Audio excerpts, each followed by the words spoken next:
Arc-en-ciel.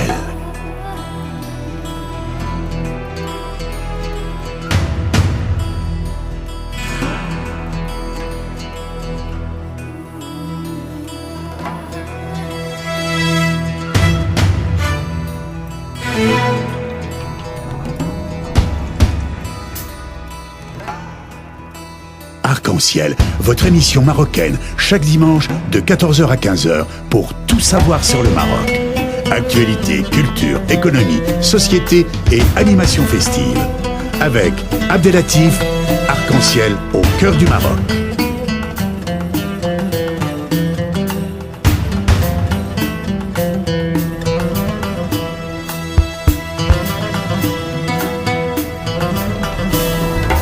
Arc-en-ciel, la chronique.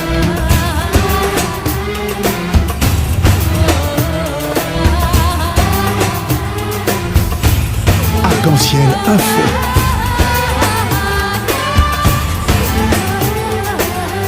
Arc-en-ciel animation festive. Bonjour à toutes et bonjour à tous et bienvenue dans l'émission Arc-en-ciel. Actualité oblige, la France meurtrie, Paris meurtri. Nous sommes vraiment dans un climat très lourd qui pèse sur l'ensemble de la population française et aussi à tout le monde qui croit à la paix et au vivre ensemble. Nous dédierons cette émission à la mémoire des victimes de ces attentats qui ont eu à Paris récemment, avant-hier. Et nous sommes tous solidaires et l'émission marocaine Arc-en-ciel, au nom de son équipe, présente ses condoléances aux familles et au peuple français et à la République française. Il est 14h03. Et nous sommes en direct de la ville de Paris avec un acteur associatif, un élu de la République, un franco-marocain. Nous sommes en direct avec Monsieur Salah Bourdi. Bonjour Monsieur Salah. Bonjour.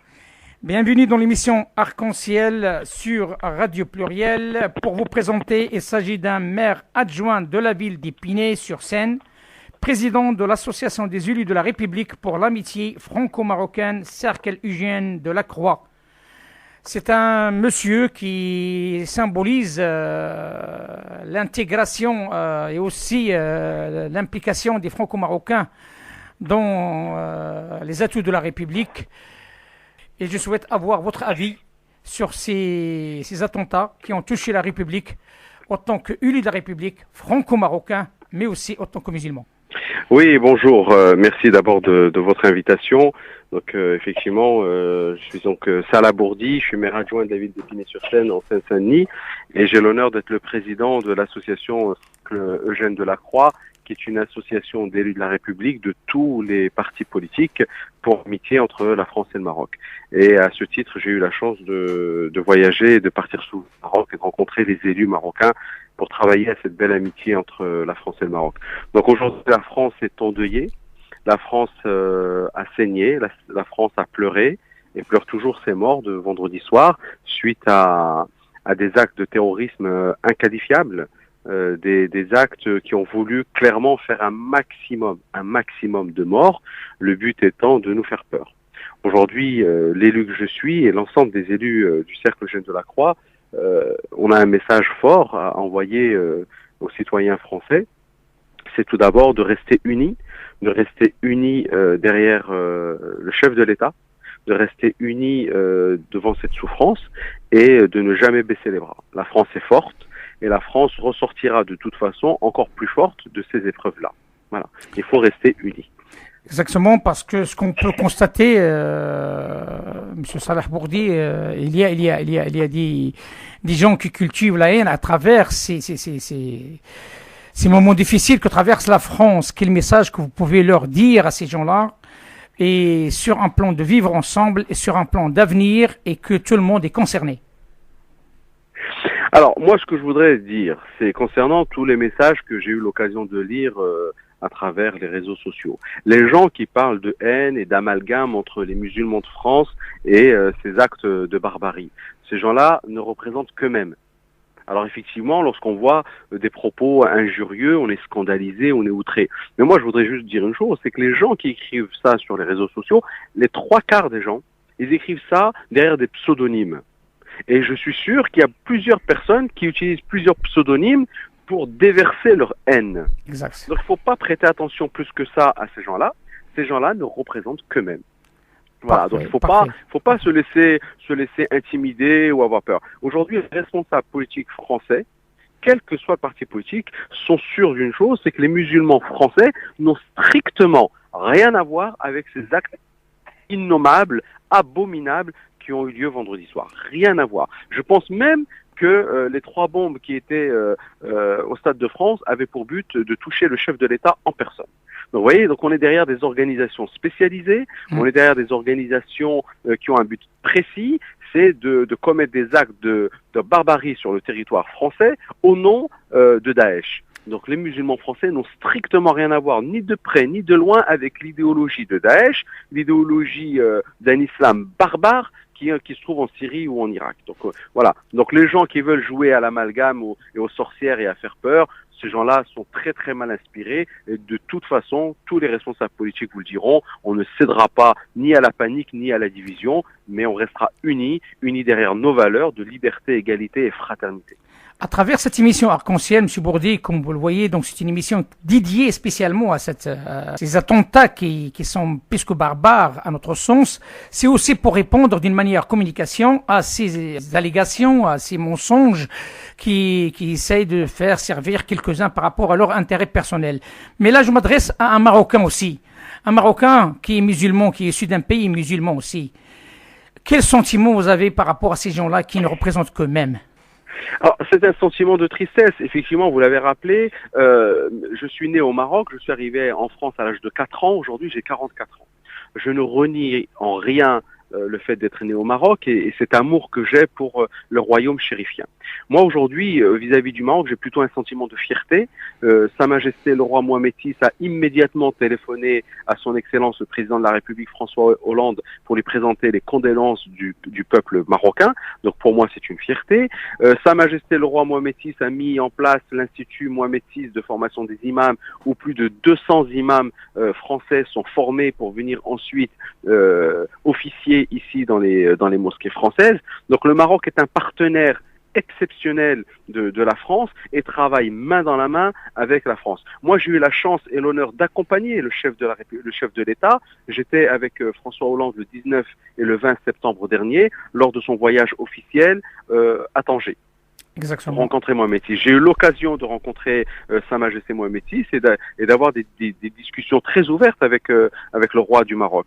Donc c'est un pays ami, c'est un pays frère et c'est un pays avec lequel on travaille de manière excellente. Et l'islam qui est prôné par Mohamed VI, qui rappelons-le, Mohamed VI est le commandeur des croyants, c'est en arabe Amir al-Mouminin.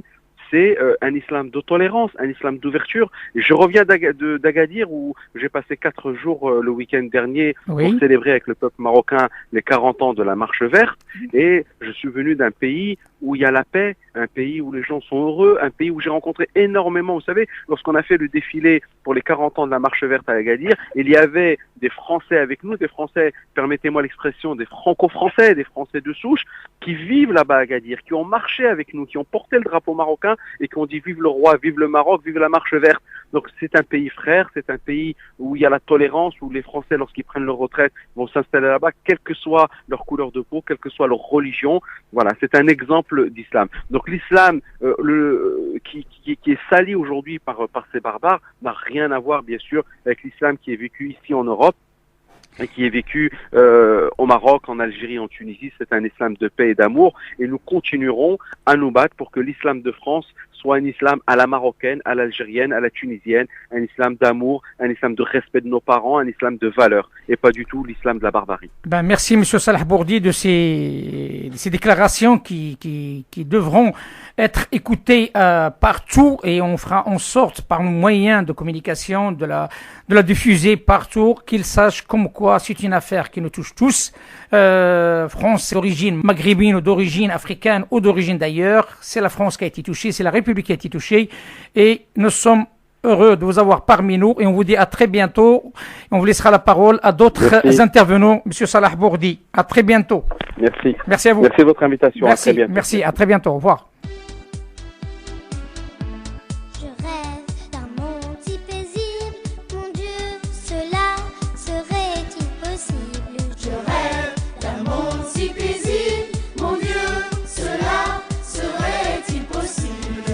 Enfin, unissez-vous, la paix c'est notre atout. Enfin, unissez-vous, la paix c'est notre atout.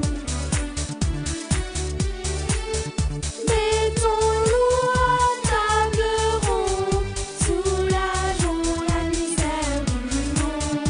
Mettons-nous à table ronde, soulageons la misère du monde.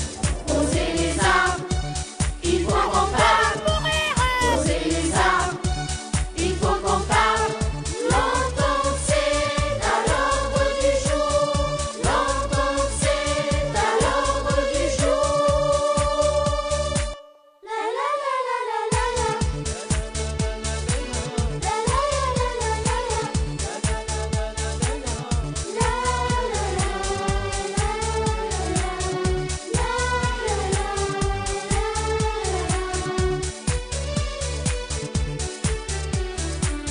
منايا عالم جديد إلهي هل هذا مستحيل؟ منايا عالم جديد إلهي هل هذا مستحيل؟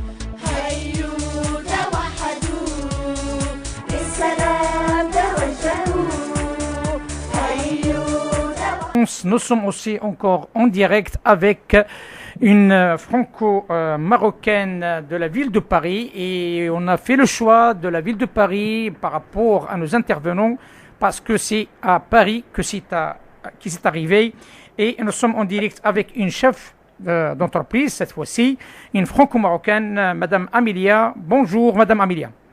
Bonjour. Bienvenue dans l'émission Arc-en-Ciel sur Radio Merci. Pluriel. Merci à vous, madame. Et comme vous le savez, donc nous dédierons cette émission de ce jour aux attentats qui ont touché Paris récemment. Et nous souhaitons avoir l'avis maintenant d'une chef d'entreprise, comment il voit ces actes barbares et quel impact qu'ils peuvent y avoir et ainsi comment peut-on éviter l'amalgame dans un monde de travail. Je suis encore choquée parce que j'étais à 500 mètres du Bataclan samedi soir et que j'ai des amis qui étaient à l'intérieur.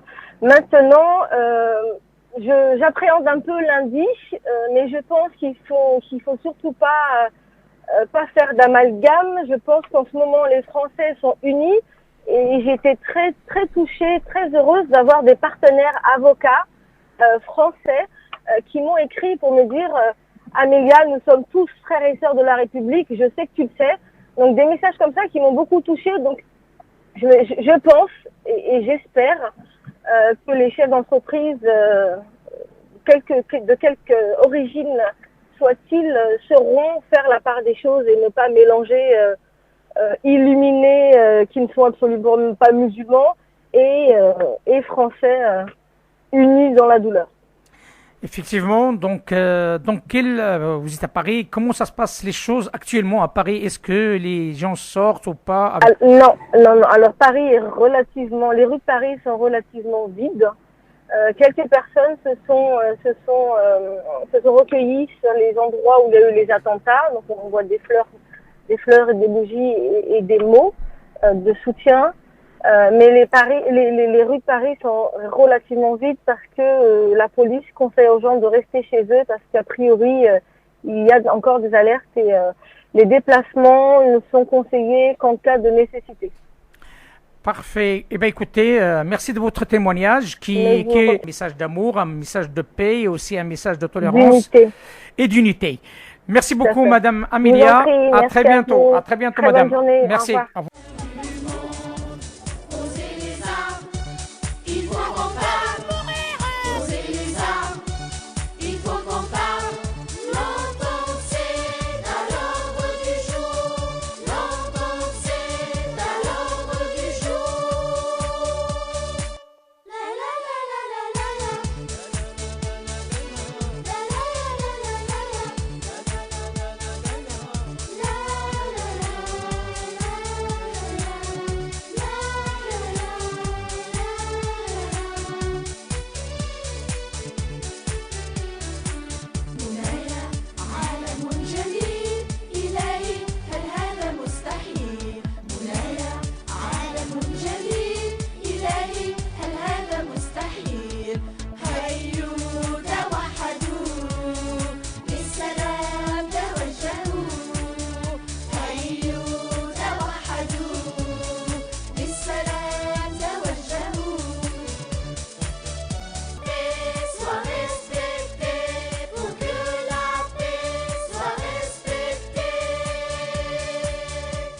retour à Paris, il est 14h22 et nous sommes en direct avec un acteur associatif et un cadre marocain de la région parisienne, Rani Al-Tarif, très tourné sur la scène scientifique parisienne et aussi française.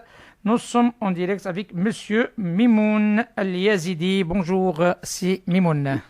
Oui, bonjour, ça Marhaban et bienvenue dans l'émission Arc-en-Ciel sur Radio Pluriel. Une compétence franco-marocaine reconnue à l'échelle internationale. Nous sommes heureux de vous avoir parmi nous. Aujourd'hui, comme vous le savez, donc c'est une émission dédiée à ces attentats barbares qui ont touché la capitale française, Paris. Et vous êtes un Parisien et vous connaissez la ville et son dynamisme. Que représentent pour vous ces actes dans un premier temps? Que représente? C'est un petit peu difficile à parler, ça fait un petit peu mal au cœur. C'est comme on le voit partout, ces gens-là c'est des actes, on va dire, de barbarie que j'ai qualifié le soir même. Et ce sont des actes qui ne représentent que des gens qui sont un petit peu, moi que je qualifie qui sont malades. Ils ont pris en otage pas seulement la France, c'est on dirait la communauté internationale, puisqu'ils ont attaqué des lieux qui sont plus ou moins des symboles au niveau international. Déjà le stade, il y avait toutes les communautés et les deux arrondissements sont bien connus par leur tolérance, par leur vie d'ensemble. Toutes les communautés, toutes les religions vivent dans ces arrondissements et en paix. Alors ces gens-là, ils viennent, en quel nom? Ils crient un nom qu'ils n'ont même pas le droit de prononcer, Allahu Akbar. Oui, ils ont raison d'une seule chose, c'est que Allahu Akbar, il est plus grand qu'eux, ce qu'ils font, il est plus grand qu'eux. Et par contre, ils ont menti sur une chose, c'est que Allah ne nous aura jamais demandé de faire ces actes-là. Et maintenant, en tant que musulmans, on commence à se retrouver un petit peu piégés, à essayer de justifier que ces gens-là n'ont rien à voir. Oui, ils n'ont rien à voir et ils n'auront rien à voir avec nous. Et en tant que musulman, j'ai vécu, même au milieu, je suis né au Maroc, donc j'ai vécu au Maroc. Et au milieu des gens qui sont d'une culture musulmane plus grand que ce qu'on peut imaginer. Et j'ai jamais entendu ces choses-là. On m'a jamais demandé, même pour un petit bête, on n'a pas le droit de lui faire du mal. Et là, c'est des êtres humains qui sont tués. Voilà, ça fait un peu mal au cœur. Ça fait... Franchement, j'étais ému. J'ai presque pleuré à l'intérieur de moi. Qu'est-ce qui s'est passé? Voilà. Écoutez, c'est un drame qui touche l'humanité. C'est un drame, surtout, les morts sont différentes cultures, différentes religions. Oui. Il y a des Marocains, il y a des Tunisiens, il y a aussi des Kabyles, il y a des Français, il y a des Juifs, il y a des musulmans. Donc c'est un ensemble. Oui. Donc l'idée, c'est de faire mal à tout le monde. Oui, c'est ça. Leur idée, ils ont plus ou moins gagné, si on va dire, c'est de faire un petit peu de la terreur. Mais moi, ce que je demande, c'est que à nos amis, nous, en tant que Français, bien sûr, et en tant que Marocains, moi aussi, et à tout le monde, je demande que tout le monde reste uni et que eux, ce qu'ils cherchent, c'est diviser les gens, créer une haine. Et ça, il faut pas tomber dans leur piège. Même si on voit que les rues, comme elle a dit l'interlocuteur avant, les rues de Paris, ils ont plus ou moins gagné. Les rues de Paris sont un petit peu plus ou moins vides. Mais bon, la vie reprendra, j'espère, demain et elle continuera. Et il faut continuer. Il faut pas tomber dans leur piège. C'est un piège de haine et de barbarie, c'est tout pour moi. Écoutez, vous êtes un scientifique, vous êtes quelqu'un qui côtoie aussi des gens qui sont bien cultivés aussi. Quel message, selon vous, que vous pouvez passer à des gens de cette grandeur? Le message que je leur demande, c'est la première des choses est d'apprendre qu'est-ce que c'est que le Coran exactement. Parce que ces gens-là, moi je suis sûr et certain qu'ils sont seulement pris par des discours un petit peu de haine, de quelques-uns qui n'ont rien, et qu'ils essayent de gagner un peu le pouvoir en cultivant ces discours-là qu'on récolte. Alors moi, la première des choses que je leur demande, lire d'abord. Et l'islam lui-même, la première des choses sur laquelle il a incité le Coran, c'est la lecture. Qu'il essaye de lire et de relire le Coran, il va voir que le Coran n'a rien à voir avec ce qu'il fait. Le Coran n'a rien à voir avec ces actes-là. Le Coran a même incité plusieurs fois, il dit que celui qui tuera une seule personne qui est innocente, c'est comme s'il a tué l'humanité entière. À ce genre-là, quelqu'un qui était assis avec sa famille, à prendre un café, qu'est-ce qu'il faisait de mal? Et qu'on arrive, et hop, il est parti. Donc, c'est quoi ça? Moi, je leur demande d'essayer de revenir un petit peu en arrière, d'y penser. Eux-mêmes, ils n'ont pas laissé l'autre personne pensera à eux. Je travaille sur le milieu associatif aussi. J'ai énormément de monde au milieu associatif qui me disent toujours la même chose. Qu'est-ce que c'est que ces gens-là? Qu'est-ce qu'ils représentent, ces gens-là? D'où ils viennent, d'où ils ramènent ces idées-là? Donc voilà, donc moi ce que je demande, c'est ces gens-là, revenir en arrière, faites un petit break, essayez de lire vous-même le Coran, avec vos yeux, avec votre cœur, avec votre pensée, au lieu de lire seulement à travers les discours de quelques haineux qui ne pensent qu'à ça pour avoir un peu de pouvoir à la fin. Et j'espère qu'on restera unis. Il n'y a pas de raison parce que simplement on est condamné d'être unis, on est condamné de vivre ensemble et c'est la sécurité du pays, c'est l'affaire de tous. Hein, donc, quelles que soient les origines de la personne, je sais très très bien, on est dans une période électorale que quelques-uns qui prennent ça comme un argument pour leur intérêt personnel, ils savent comme quoi il s'agit d'un commerce non équitable et dans un commerce qui amène que la destruction. Et pour les Français, ils doivent savoir que les Marocains sont unis avec eux. Aujourd'hui même, à 18h, je crois, il y aura un rassemblement à Casa contre ça, qui condamne exactement tous ces actes de barbarie. Et je crois que c'est ailleurs aussi, c'est la même chose.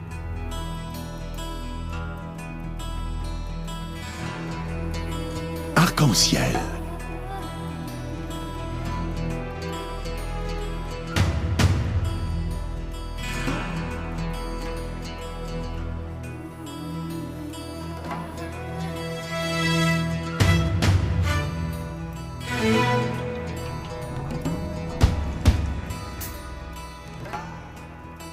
Arc-en-ciel, votre émission marocaine, chaque dimanche de 14h à 15h pour tout